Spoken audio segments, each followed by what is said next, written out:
Olá pessoal, tudo bem com vocês? Sejam todos muito bem-vindos ao Clube dos Dividendos. Eu sou Bruno Mazzoni. No vídeo de hoje vou trazer uma atualização da Magazine Luiza, Magalu. MGLU3 será o papo do vídeo de hoje. Será que a Magalu corre o risco de ser cortada novamente? O risco aparece nas mídias financeiras do possível corte do ETF MSCI, Morgan Stanley Capital International. Será que isso vai acontecer? Quais serão as implicações?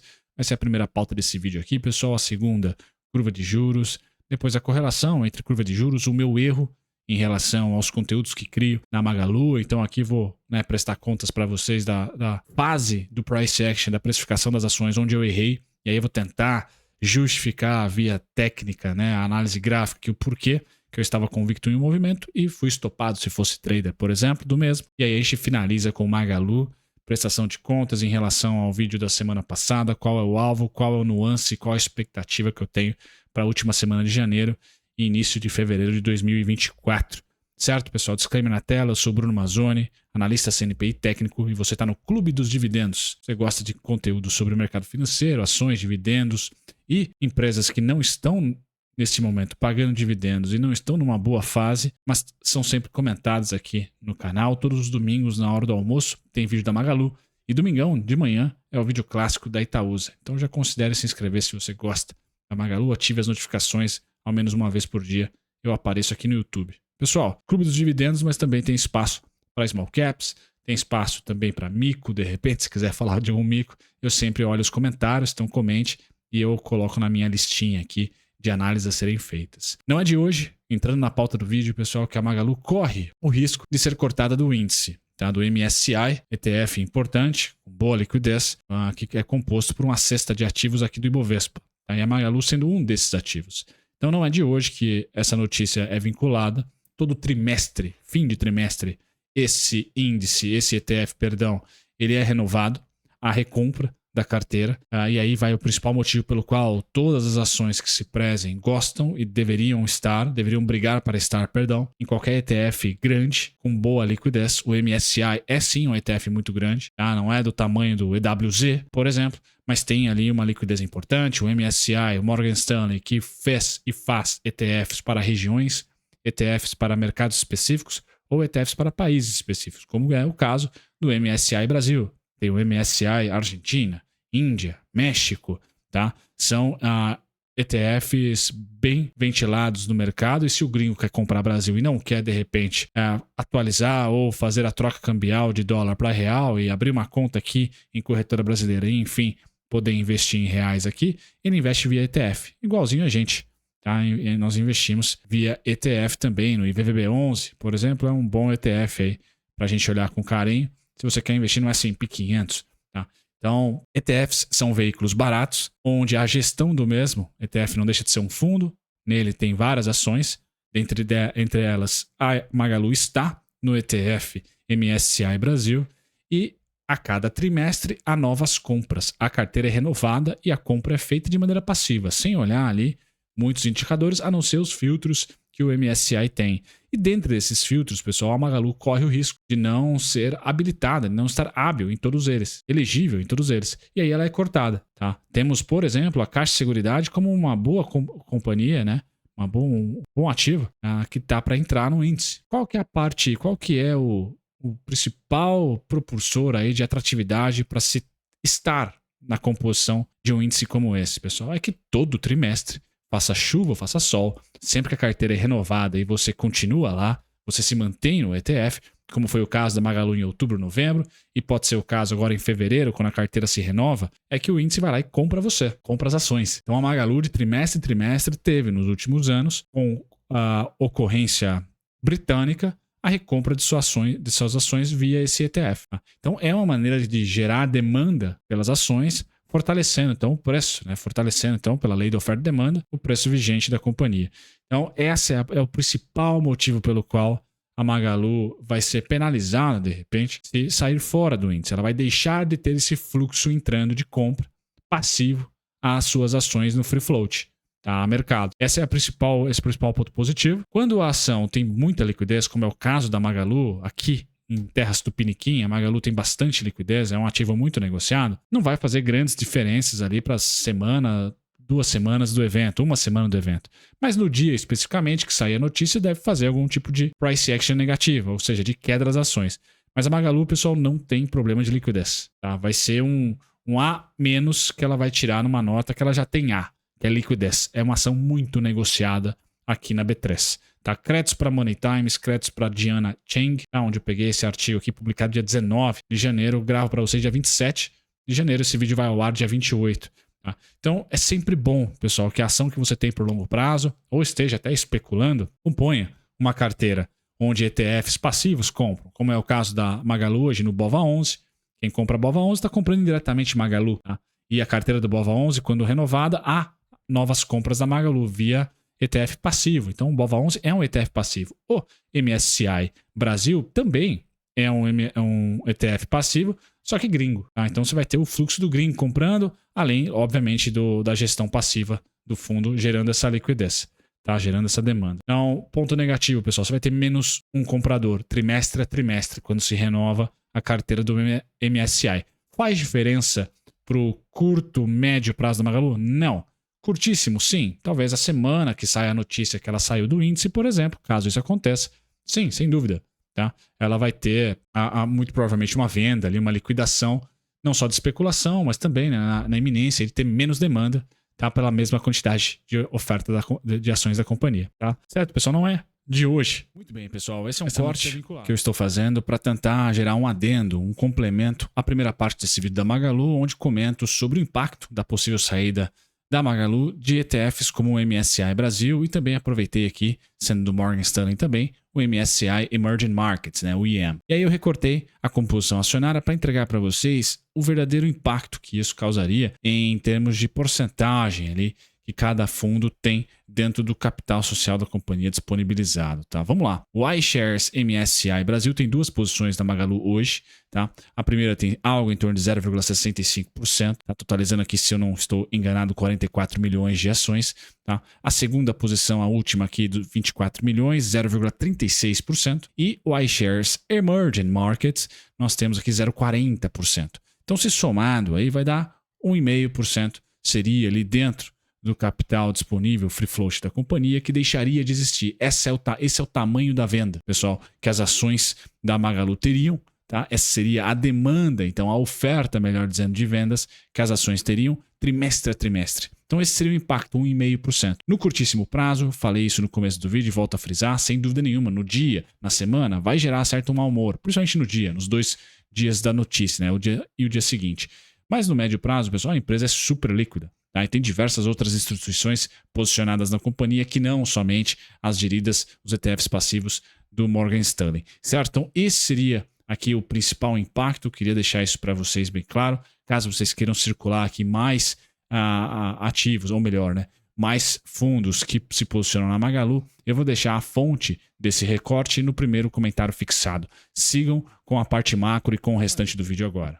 Qual que é o driver da Magazine Luiza em termos de preço de curtíssimo prazo, pessoal? Além, né, da possibilidade da renovação, primeira semana de fevereiro, a gente vai ficar sabendo já, não semana que vem, na próxima, dessa renovação de carteira do MSCI, para ver se a Magalu fica ou não. Tá? Curva de juros.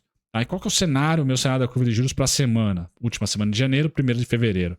Meu cenário é que a curva de juros fecha até os 9,59, 9,60. Tá? Então a gente tem esse caminho que eu desenhei para vocês aqui, de fechamento. Logo, as ações da Magalu, que também estão consolidadas, assim como a curva de juros, tendem a ganhar um potencial de alta, que eu já falo para vocês qual é o alvo. Conhecido, já se não me engano, 2,53.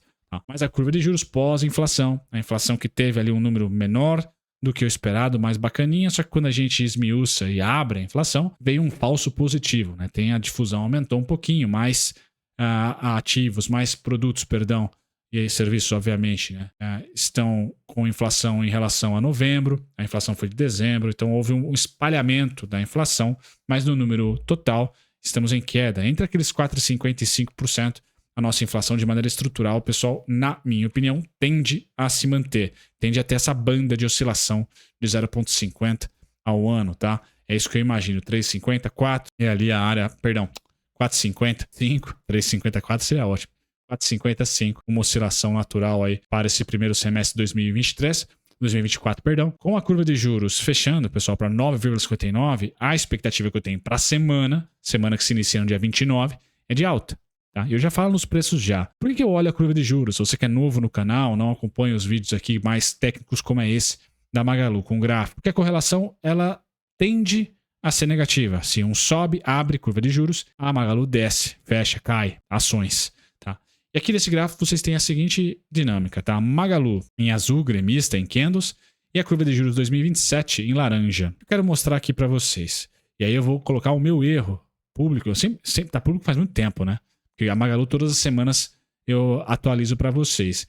Mas aqui eu vou tentar colocar para vocês porque o Bruno estava com uma expectativa X para as ações da Magalu em determinado período e essa expectativa foi frustrada. Legal? Bom, vamos lá. Curva de juros em julho de 2021, ali pré-precatórios, que foi a PEC dos precatórios, a curva de juros já subiu pra caramba, já começou a subir. Não só por causa do precatório, pessoal, mas também foi o rebote aqui da pandemia, tá? Que a curva de juros fechou, porque a Selic foi a 2%, e aí a curva de juros não foi para 2%. A curva de juros chegou no máximo a 6%. Então, em nenhum momento, o mercado comprou a Selic a 2% do cupom, apesar dela ter ido a 2%. Então, a curva de juros já deu um sinal de alta, que ia para cima, que o ciclo era para cima, aqui, ó, em julho, tá? De 2021, perdão, 2020, em julho de 2020, tá? Perdão aqui, 2020. Já em aproximadamente ali fevereiro, março de 2021, foi o sinal técnico, um fundo mais alto que o anterior. Bom, o pivô se deu ali em abril de 2021. O juros ia para cima. Vejam o que aconteceu com a Magalu durante esse processo de juros, curva, não a Selic. A Selic foi para 2% e ficou ali por um tempo. Mas a curva já estava sendo precificada a 7,5%. Veja o que aconteceu então com a Magalu aqui em cima, no mesmo momento. Ela, ao invés de fazer novas máximas, opa, lateraliza. E o sinal de saída dela foi aqui, pivô de baixa. Bom, nesse candle aqui, pivô de baixa, é um certinho para baixo, pessoal. Vou desenhar aqui para vocês aqui, ó. Bom, rompemos o fundo, aqui, pivô de baixa. Enquanto que a curva já tinha feito, ou estava fazendo, pivô de alta. Legal? Então a análise técnica ajuda isso. Bom, fiquem com isso em mente. O próximo ciclo de inversão que nós tivemos foi em 2023, pré, durante e pós-eleição, onde a curva de juros não mais fez novas máximas e o contrário, a curva de juros então fez um pivô de baixa, dois pivôs de baixa, certo? Rompeu. O que aconteceu com a Magalu, pessoal? Frustrou. A Magalu fez um topo ou topos mais altos que os anteriores, mas em nenhum momento fez um pivô de alta. Vou desenhar aqui. Ó. Nenhum momento. Qual que era o alvo do Brunão aqui? 5,75, aproximadamente nessas faixas de preço aqui, tá? 5,75. E o que a Magalu fez? Mesmo com os juros caindo, tá? A Magalu não conseguiu romper e ir até o meu alvo, tá? Não conseguiu, pessoal. E aí eu falei, pessoal, seguinte, curva de juros está fechando, por mais que ela tenha aberto aqui, né? Quando o Fed foi mais duro do que o mercado esperava, entre julho e novembro do ano passado, ou julho e outubro do ano passado, tá? Por mais que ele tenha sido, a curva de juros tenha feito uma abertura aqui, pessoal, estava muito distante do topo feito por ela. Com isso, eu falei, pessoal, beleza. A Magalu frustrou o rompimento, o pivô de alta. Já que a curva de juros fez pivô de baixa, falei, pô, a história vai rimar. Já que ela frustrou, eu acho que ela está só acumulando e que o fundo dela feito pré-inversão da curva de juros não vai ser rompida, porque a curva de juros e a Selic estão cedendo. A curva de juros e a Selic estão cedendo. Então a Magalu vai lateralizar aqui até um próximo resultado, até ela conseguir desenvolver ali um valuation, um micro favorável para então fazer o que a curva de juros está sinalizando há algum tempo que ela deveria ter feito já. Tá? E aí o Brunão errou. Por quê? Porque a gente rompeu a mínima, mesmo com curva de juros, mantendo a tendência de queda, ou seja, fundos descendentes para a curva de juros. Mesmo assim, a Magalu foi lá e crau. Aqui eu falei para vocês, divulguei diversos vídeos, né? E quem acompanha os vídeos da Magalu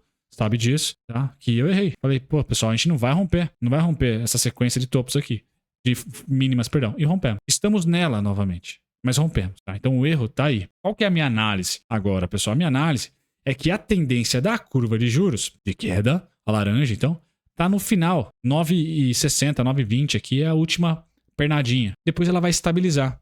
Então o que eu tenho para a direita do gráfico da curva de juros? Para a direita do gráfico da curva de juros, pessoal, eu tenho isso daqui, ó. Fechamos essa semana fazendo altas nas small caps e depois a gente começa a lateralizar. Por quê? Falta dados de inflação, falta dados importantes também da economia para a gente abaixar os juros de 2027 para além dos 8% ou dos 9,20% que eu estou colocando para vocês. A Selic está a 11,25%, mas a curva, pessoal, para 2027 especificamente, está de um dígito só, a 9,75, 9,78. Então ela já andou. Por isso que eu não acho que até pós-março a gente vai andar muito mais do que 9,60.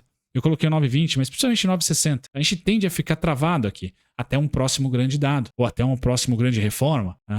Algo que ajude o fiscal, tá? Para a gente, de repente, escorregar, tá? Para abaixo dos 9,60 e rumarmos para o 9,20. E quem sabe, em algum momento, estarmos falando aqui de Selic projetada para 2027, ou seja, de curto e médio prazo, em 8,34, 8,25, 8,10 aqui, que é onde eu tenho os próximos alvos. Tá? A próxima região aqui de interesse vai começar nos 9 bola, tá? E vai até os 8,25, 8,17. Tá? Então, o meu cenário para o curtíssimo prazo, pessoal, é de que a curva de juros não consiga romper essa faixa cinzinha. Fica aí por um tempo, entre o cinzinho e o amarelo, tá? Entre o cinzinho e o amarelo. Então, para a semana que vem, pulando aqui o gráfico de correlação, indo direto para o gráfico da Magalu, pessoal, a minha expectativa é que a Magalu teste máxima da consolidação feita atualmente. Bom, 2,53 é alvo final, 2,13, 2,53. Porque curva de juros vai para 9,60. Pós 9,60, pessoal, o que vai fazer a Magalu ela frustrar a correlação novamente? Assim como ela impôs um erro meu me frustrando na correlação, ela agora pode frustrar o oposto. A curva de juros abrir ou ficar estável e a Magalu subir. Com o quê? Lucro, micro, resultado. E aí a gente já está falando de março, tá? Então eu não acho que pré-resultado ela vai ter vida fácil acima dos 2,53. Por quê? Porque a curva de juros para mim não fecha mais do que 9,60. Tá? Então ela vai ficar cutucando aqui. O suporte 191 está resistindo. Show. Espero de volta ter ajudado vocês, porque agora, depois do erro, a gente volta a acertar. Lateralização, pré-resultado. 9,21 e 91.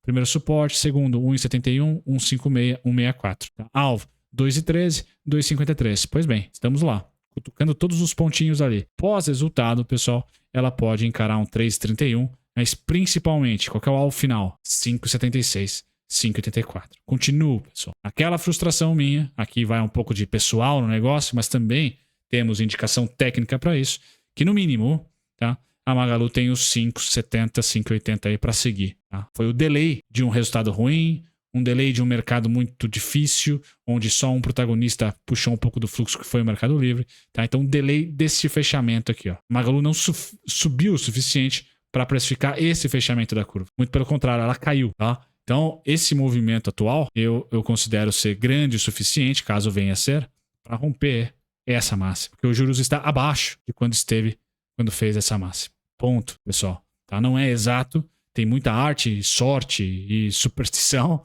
chutômetro para o futuro, mas se tem alguma coisa que eu me apoio, não é causal, mas serve para gerar cenário, é correlação, são as correlações, tá? O micro da Magalu vai falar muito mais alto do que a curva de juros, porque a curva de juros já coloca a Magalu melhor precificada do que ela está hoje. Já empurra a Magalu, minha opinião, mais para os 5,70 do que para o R$1, certo? Mas essa é a minha expectativa. Aqui está o meu erro compartilhado com vocês, tá? E eu finalizo com o gráfico, para vocês, se vocês quiserem dar um pause aí, os pontinhos que eu tenho para a Magalu, tá?